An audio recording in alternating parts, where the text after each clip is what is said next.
یہ گرمیوں کا ایک خوشگوار دن تھا۔ ٹھنڈی ہوا چل رہی تھی، آسمان پر ہلکے ہلکے بادل چھائے ہوئے تھے۔ ایک کوا تالاب کے کنارے ایک پتھر پر بیٹھ گیا اور ٹھنڈی ہوا سے لطف اندوز ہونے لگا۔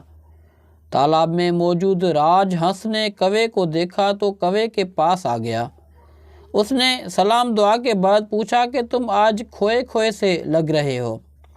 کوے نے اداسی سے کہا کہ میرا رنگ اتنا کالا ہے اور میری آواز بھی بہت بری ہے، ہر کوئی مجھ سے نفرت کرتا ہے۔ راج ہنس نے کوے کو سمجھایا کہ سیرت صورت سے زیادہ اہم ہے۔ راج ہنس نے کوے کو آسان طریقے سے سمجھانے کا فیصلہ کیا۔ اس نے کوے کو کہانی سنانا شروع کی۔ ایک جنگل میں کہیں سے طوطا آ گیا۔ جنگل کے پرندوں نے اس سے پہلے کوئی طوطا نہیں دیکھا تھا۔ طوطا نہایت خوبصورت تھا اور اس کی آواز بہت اچھی تھی۔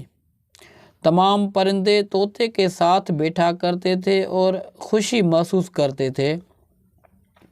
نتیجہ یہ ہوا کہ طوطا مغرور ہو گیا۔ اس نے تمام پرندوں کے الٹے سیدھے نام رکھ دیے اور ان پر طنز کرنے لگا۔ جلد ہی سارے پرندے طوطے سے دور ہو گئے، کیونکہ جنگل میں ایک ہدہد آیا تھا۔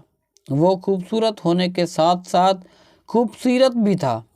وہ دوسرے پرندوں کی مدد کر کے خوشی محسوس کرتا تھا۔